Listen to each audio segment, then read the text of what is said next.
The word of the Lord in Joel chapter 2 verse 13, a call to repentance. God is saying, render your hearts to me, not your garments. The garments are the visible and our hearts are the invisible. And God is telling us the visible can never fix the invisible. It is only the invisible that can fix the visible. Unfortunately, we live in a generation that this has been turned around, and we are focused, and all our energy and all that we are is on the external, is on the visible. And this visible is consuming us, is burying us even deeper and deeper into sin.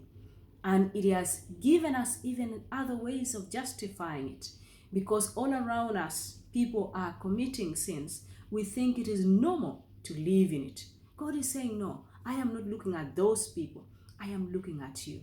And that is going to require a lot of humility. It is going to require a lot of deep self-reflection. It's going to require a lot of giving in so that the Lord can come in to transform you, to release you from the bondage of sin, so that He can rebuild you again.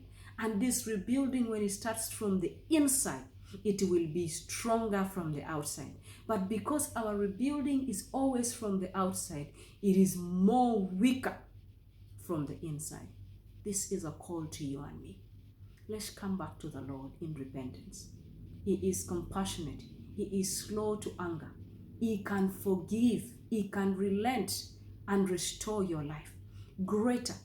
But do not focus on what is on the outside. All of that shall perish away. What is in the inside is most important.